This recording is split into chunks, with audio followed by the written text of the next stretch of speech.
Is it just me or do 9 to 5s need to be canceled? Because I'm tired. I have to come to work every single day to get a paycheck to pay my mortgage. And I'm tired. I see why the kids are wanting to become content creators now. Because I am going to sleep at 10 o'clock and waking up at 6 o'clock and I'm still tired. I'm getting 8 hours of sleep and still tired. I think we got to reinvent this whole 9 to 5 thing. We at least need 3 days off. 2 days off a week is not fair. It's just not fair. Yesterday marked exactly 1 year since I quit my safe, well-paying corporate job to chase my dream of helping people improve their health and ultimately their life. Here are the 6 biggest lessons I've learned in the last year. If you're thinking about doing something similar and chasing a dream of yours, I hope this video is helpful. If you're not, I hope you still learn a thing or two. Lesson number 1, it's really not that bad. Seneca said it best in a Stoic quote, "We suffer far more in our imagination than in reality." I had a perception that it was going to be this terrifying step that I had to take in this big leap that may be horrible and ruin my life. When in reality, the conversation to actually quit my job with my boss was uncomfortable, but I lived through it, and I haven't had a day that was truly terrifying or awful since then. In fact, it's been quite the opposite. It is true what they say. The ocean of fear is a mile wide, but an inch deep. And when you step into it, you realize it's not that bad, and if you didn't die, you can probably keep going. Lesson number 2 is a quote that I heard a long time ago that stuck with me. The life that you want is on the other side of a few hard, uncomfortable conversations. For me, the uncomfortable conversation I wasn't having was the one with my boss to ultimately quit my job and do this. And shocker, after that long, uncomfortable conversation, I am living the life that I've always wanted. I am truly doing my best to make a genuine effort to help people improve their lives through easily implementable actions. And it's allowed me to do some pretty incredible things, and I couldn't be more grateful to be able to do this every day. So it's important to take a look at where you are in life, and if you're not where you want to be, what hard conversations can you have, albeit with yourself, your employer, your significant other, or family members, that can get you to that point. Because while they may be hard conversations, the weight that I felt that was lifted from me after I successfully quit was indescribable. One of the best feelings I've ever felt. Lesson number 3 is another aphorism. Fortune favors the bold, but there's a caveat. I believe fortune favors the bold if you put the work in. I didn't just quit my job and hope for the best. While I made the bold decision to quit my job, I paired that with not missing an upload for almost a year now, every single day. Because like James Clear says in his book, Atomic Habits, your outputs are a direct result of your inputs. And I know that if I continue to have great input with quality content and reaching out to people and engaging with my community and following, my outputs will be better in the form of more comfortable living and the career that I truly want that is fruitful for me. So if your outputs in life, what you're making, what you're earning, where you're at mentally, is not where you want to be, take a hard look at your inputs. Every time I felt insecure about my income or how I was going to pay bills, I realized that every time I put out quality content, and a lot of it, my income increased, my sense of fulfillment increased, and my insecurity and doubt faded away.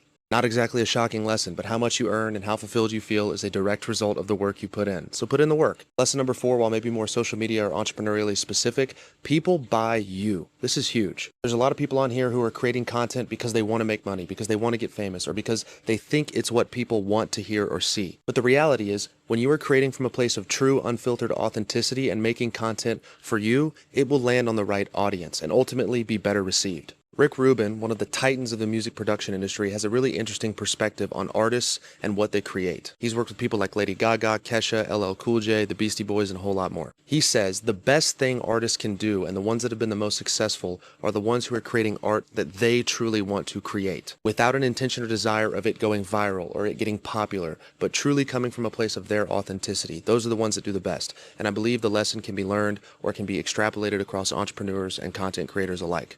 Make content for you with the pure intention of helping others, and it'll work out. Lesson number 5, don't quit your job on a whim. Be a little more calculated than that. Have a safety net financially. I didn't just quit with no plan and no money saved up. I had 6 months of living expenses that I knew if shit hit the fan, I could lean on. I also had some connections in the corporate world that I know I could land a job in the event that this didn't work out. So I don't believe in taking the leap and having absolutely no plan. I know people do that and it works, but statistically, it's less likely to work. A lot of those people are exhibiting survivorship bias. Just because it worked for them does not mean it is as likely to work for you. And the last, most important lesson, number 6, fucking believe in yourself. Bet the house on you. If you do not relentlessly believe in yourself, no one's going to, and no one should have a reason to. The job I quit before leaving corporate America to do this full time was a great private equity technology consulting job that I had only been in for 15 days. And the guy that hired me and was my boss stuck his neck out to get me on the team. So you can imagine it was an uncomfortable conversation met with some friction when I told him, hey, I'm going to quit to make TikToks. And he said, I want you to think about the longevity of what you're doing and how hard you've worked to build a reputation in corporate America. While he's right, and I appreciated that perspective, I, in far fewer words and more politely, told him to fuck himself. I had a relentless belief in myself myself, through proof that I had stacked in the past, that I could do this. And if I had listened to his input, I would not be here making this video right now. But remember, confidence without evidence is delusion. You need to stack proof that you are who you say you are and can do what you set out to. So set goals, stick to them, and achieve them, and you will build the self-confidence and discipline you're looking for. This is a bit longer of a video for TikTok, so please drop a comment and let me know if you stuck around till the end. To the people who are still here at the end, thank you for allowing this to be my career for the last year. I'm overwhelmed with gratitude, and I know it doesn't happen without you tuning in and watching the videos. I love each and every one of you, and I'm grateful for you, and I hope to give you a reason to continue sticking around and watching the content. It isn't easy, but it is simple. Don't overcomplicate it.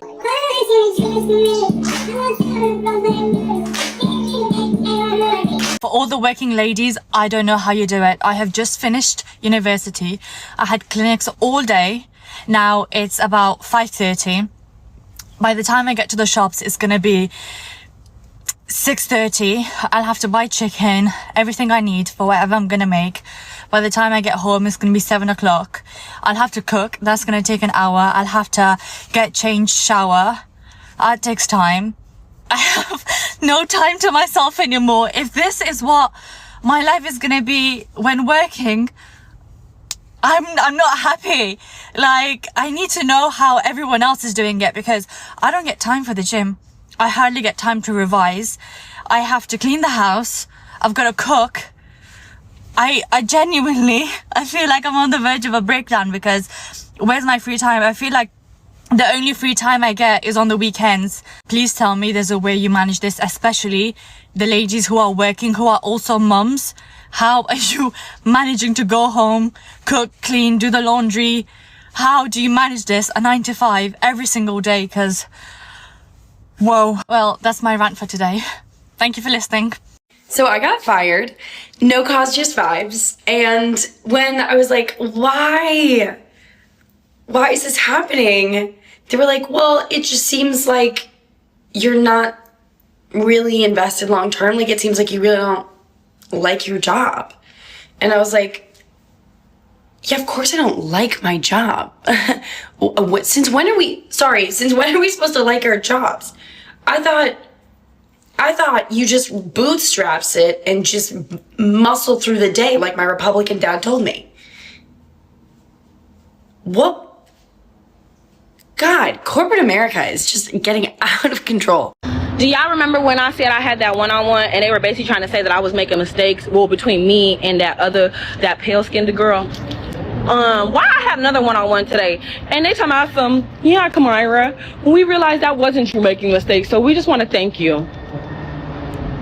Oh, really? I could have told you that. Oh, really? It wasn't me? Like, did you really think that was gonna make me sit right there and smile? I been knew that. That's why I don't explain to these people, because my work is always gonna speak for themselves. The worst thing that can happen to you in corporate America is if a senior manager or someone in leadership calls you buddy. And if they do it right after they showed you how to do something that you didn't know how to do, oh yeah, go ahead and hop on LinkedIn and find a new job. If they call you buddy, then they don't respect you. And it could be for whatever reason. Maybe you look too young. Maybe you're too short.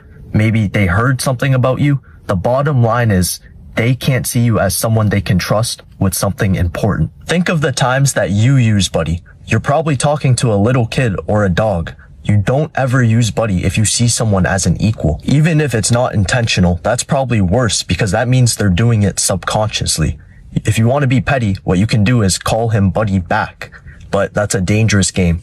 Hear me out. We go into the office at 8:30 and we leave at 3:30, because that's what we grew up doing in school and that's what they trained us to be used to, and then they just added on this extra time. Why did we get to grow up going to school from 8:30 to 3:30? Then we have extra time to do our extracurricular activities. But now we have to do our extra activities either before work or after work, which is even less time in the day. Like, if we left at 3:30, that would be perfect, because then you have an hour and a half or so to go to the gym. And then you can even still be out and about before the sun goes down. When we leave work at 5 or 5:30, the sun is literally down. It's depressing. We just want to crawl in bed and do absolutely nothing. So everybody gets lazier. Everybody gets tired. Everybody gets depressed. I feel like this is a scam. I've came to the realization a bitch just don't want to work. And don't I hate it. I don't know how people can sit at a job for working 8 hours a day. I don't even know how motherfuckers could work 40 hours a week because I hate it. I literally hate it, especially working for somebody else. Like, if my job offer VTO, we'll be taking it quickly. I don't care because I don't be having the mental capacity to sit at somebody else's job for 8 hours a day. I don't. I have very low attention span, and half of the time I just don't be paying attention. Like, I don't want to do it. I don't want to work 5 days a week for 8 hours a day. I can't. When my job offer VTO, I take it. Now, I do go to work now, so I don't get in the comments being cute. But it's hard for me, and I don't want to work, these long hours. Working 8 hours a day, it's not giving for me personally. Like, I need something else. Like, I'm dreading. Like, I know I can't be the only person that feel like this, but working is so overrated. I'm sick of it. Like, I feel like this new generation, none of us don't want to work for real like our moms and, moms and dads and grandparents did. They went to work, but nowadays we don't want to work. I want to make money another way because just having to just deal with people, especially if you want customer service, dealing with customer service, it's a lot. Like, it's just so much, y'all. Like, I just don't know what I want to do. I hate working. I don't enjoy it. I want to make money. I want to make money in other ways. I don't want to go work for nobody. I don't want to clock nobody else's time. You know what I'm saying? So, I don't know, y'all. I gotta figure this out because, this ain't gonna work much longer. Like, it's not gonna work. I am tired. One of the biggest challenges of working a 9 to 5 is the fact that every other business around you is only open from 9 to 5. So if you want to go anywhere while you're working, you just can't. It makes sense for corporate businesses whose main kind of customer base is other businesses where they can kind of have a standardized time where they can communicate with each other. But it makes it hard when you're trying to book a doctor's appointment or a hair appointment, and all those places also only open from 9 to 5. So the only time you have to go is the weekends, but the issue is they're not open on the weekends. So the only way you can actually go to them is if you take off or you just kind of leave in the middle of work. And I haven't gotten a haircut in like 3 months now because I just couldn't find the time. And the only place I get my haircut at is in Tampa, and I live like 30 minutes away. So I have to intentionally go out of my way to drive to Tampa to get a haircut. But they close by the time my work finishes. So I just can't go. And I've been busy on the weekend, so I haven't been able to go. But I'm finally getting a haircut today. It's a Saturday, and I finally found time. So I'm gonna chop all this crap. It's so annoying. It's always in my eyes. But it makes me wonder if most of these 9 to 5 businesses make the majority of their revenue from, I guess, unemployed people. So it's either people who are not working a typical 9 to 5 hours or are unemployed, or maybe business owners because they kind of have the freedom to do, set their own time. I saw this post somewhere that said that in the past, that business model, the 9 to 5 business model worked because it would allow stay-at-home moms to kind of, go to these businesses and give them money. But nowadays, that kind of stay-at-home mom kind of model is not really a thing anymore. And most households need to have double income to, support themselves. So I don't know, it just doesn't seem like it works as well. And I wonder if these businesses make as much money as they might have had in the past. I don't know. It's just a minor inconvenience. And also, I'm just curious. Number 4, why I hate 9 to 5 jobs is because when I was an aerospace engineer, my daily take-home pay was like $300 if you average it out over 2 weeks. And my problem isn't with that actual number. My problem is with how you increase that number or the options available to increase that number. So if I just become an amazing employee and come up with some crazy invention or something that makes the company $100 million a year more in profit somehow by being some sort of genius, I'm not, but let's just say I was, what would I get in return for that? A pat on the back? Maybe a little certificate? But you wouldn't see anything other than maybe a slight little raise. As an employee, your pay is not directly tied to the performance of the business. And while yes, little things exist here and there like bonuses or profit sharing, that's not the norm. The only way to make more money as an employee or an engineer is to either one, job hop a bunch and be disloyal to any company that you go to, that you work for, and just try to bump your salary up that way, or two, you just have to wait a really long time, a couple decades, and hope that the wage increases you get outpace the level of inflation. But guess what? They probably won't. This is my problem with being an engineer and just 9-to-5 employment in general, and that's why I escaped it 5 years ago. You are not fairly compensated for the value that you provide to whoever you work for. Not just that, but your options for increasing that compensation are pretty much non-existent. I really don't know how much more I could take of a Gen Z and boomer work environment. Like, it's just so annoying to have these two dynamics in place, and on top of that, you know, it's so many people like myself that's in their 20s that done did the work. We done went to school. People have became lawyers, doctors, all this, all that, nurse practitioners, whatever. And we come into these workplaces and we're trying to run things more smoothly, and you got people who've been here for a million years that feel like nothing needs to change, and it's not acceptable. Hell, we even got people in the White House that's 102 years old, hooked up to ventilators and can't even fucking breathe, that's making decisions for our country. That shit is out of control. Now, I don't know how much more I can take of this in the workplace, okay? Like, it's gonna have to be some compromise. Shit can't run smoothly when we got 20-year-olds and 60-year-olds. Like, your way is not the only way. Why not try to get, like, it's literally 2024. It's not 1956 no more. Like, we need to cut the bullshit. We need shit to run smoothly. Listen to us. How do you do it? I genuinely don't understand how people work 9-to-5 jobs and don't lose like their spark for life. I do want to preface with I love my job. This is not a job issue. I've honestly felt this way in other positions, and I really thought that this one would be different because I love what I'm doing. But turns out it's not. So I guess my question is, how do you not lose all of your energy? How do you go home from work and like still want to do things? Even if the thing is so small as like just taking care of yourself. I'm getting into a rut where I just wake up, go to work, get home, immediately lay on the couch and go to bed. That's not the life I want to live, and I just need some tips, honestly. It doesn't help that for the past 3 years I did like a lot of traveling, and I was making art, and I was doing all of this like everything was changing every single day. And now I'm sitting in an office every day. The same office, same space. I'm doing different things, yes. But it's not feeding my creativity in the way that I once was, I guess. So yeah, if you have any tips, let me know. I've like had it with the fucking corporate world. Like, I fucking hate after a weekend, or even like especially a long weekend, like, hey, how's your weekend? Like the fucking stupid banter. Like, my weekend was great. I didn't fucking work, so I had a great time. On Saturday, got really drunk. Sunday, had raging anxiety, hangover. Monday, did nothing. And now I don't want to be here Tuesday. Like, granted, I like the people I work with, but I'm just tired of it. Oh my God, please. I need to find a job that is not by a fucking desk. If I'm being honest, I hated my life. I felt so stuck. I felt so hopeless because I went to college, got my degree, and then I'm stuck in this miserable fucking job, not actually helping people in healthcare. So I'm sitting there one day like, what the fuck am I doing? I'm not actually living life like I want to be living my life. So I literally quit my job, broke up with my boof-ass ex-boyfriend in the same exact week, and then started my own business 2 months later.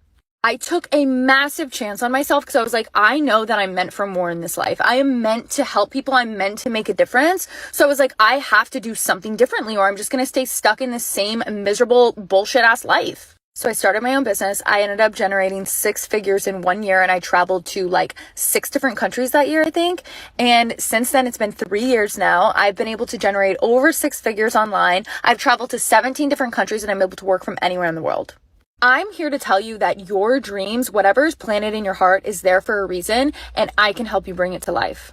Well, let me get this straight. I'm supposed to accept having like a quarter to half of my paycheck taxed every paycheck when I have to dedicate 40 to 50 hours a week doing something I don't want to do for every job that I've worked.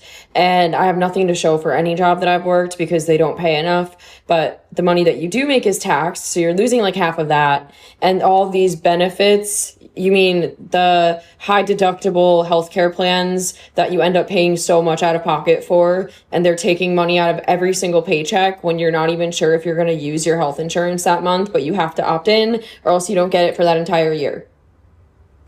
And I'm supposed to be grateful for a company that gives me like maybe a couple days off most for my paid time off for like the entire year, and like barely any sick days or any time off to function. And we're basically sacrificing all of our time with our family, our loved ones, our personal and self-development, our health, our wellness, and our creativity, because we're spending like 85+% of our time working and still struggling to just achieve anything, still struggling to afford life, even though you've given your all to this job and all the jobs before that. And I'm supposed to sit here and be grateful. How have we not realized that taxation is theft? And how have we not like boycotted this? Like, is anybody actually happy working 50 hours a week? Is anybody actually happy? Is it fulfilling anybody? Maybe some people are actually making enough money where it's fulfilling, but can you imagine how the people feel who have made less than $20 an hour for their entire lives? Because we didn't go to school, because maybe some of us were too busy working to ever finish school, so we couldn't. And a lot of us are in student debt. I'm happy that I'm not in debt, at least, but like then people have to deal with that on top of everything. Yeah.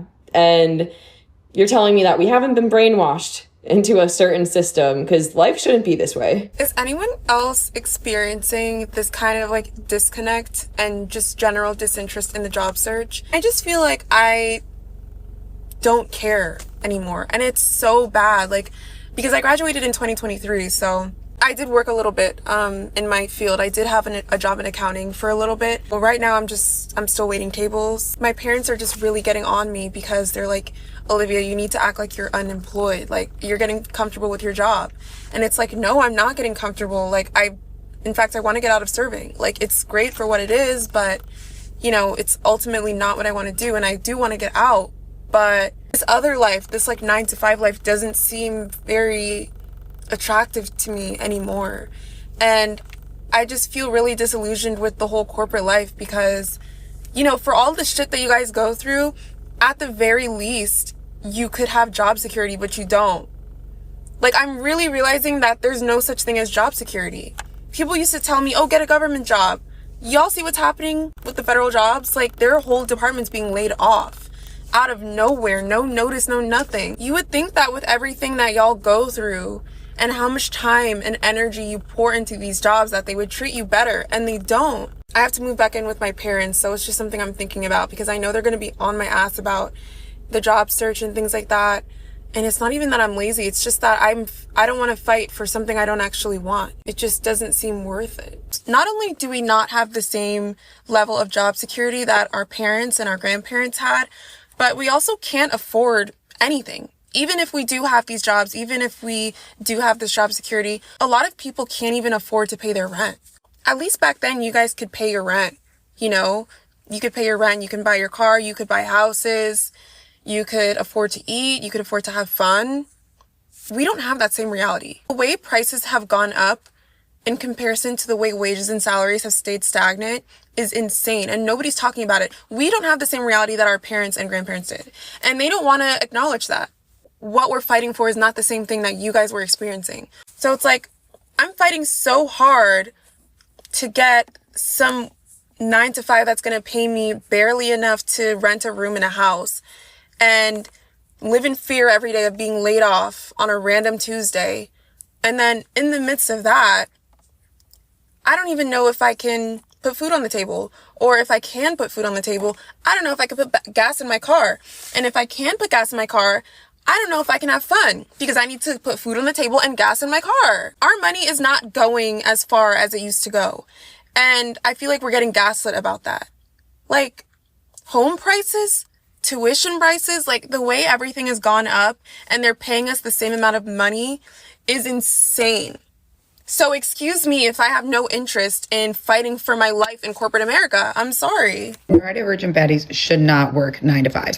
The reason why is because 9 to 5 is not the way that our creative brains function. We don't function on a time clock where we can just clock in being a creative and clock out being a creative. No, that's not how we work. We work when we work. Like, we might have a spurt of energy at night or none some days. Like, that's why 9 to 5s don't work for neurodivergent girls, because it's literally asking you to be ready when they need you to be ready. When I got my autism diagnosis, I found out that a lot of adult women who have autism or are neurodivergent end up being their own bosses and being entrepreneurs because they can't survive in that kind of like 9 to 5 environment for too long. I mean, burnout is just such a common thing that will happen to neurodivergent baddies in the workplace. That is why I recommend all of my baddies to find another route other than the 9 to 5 so that you don't burn out and you don't, it takes a long time to recover from burnout. So I don't recommend trying and getting that. One thing that many people don't tell you after you start working a 9 to 5 is that if you like lift or do any type of workouts, you're probably going to be doing them after work. And because you're tired after working all day, your lifts are significantly going to go down and you're going to feel just like crap. And it's going to take you a while to get used to it. And also you're going to be going to the gym or wherever you work out at the peak busiest time when everybody else goes. And it's not like in college when, you could wake up at 9 or 10, hit the gym by 11 and get a prime lift fully energized. That just does not happen anymore. And it's either you go after work with everybody else or you wake up at 5 or 6 a.m. and you have to get used to that as well. I've been doing it for about 1.5 years now, and sometimes I still am not used to it.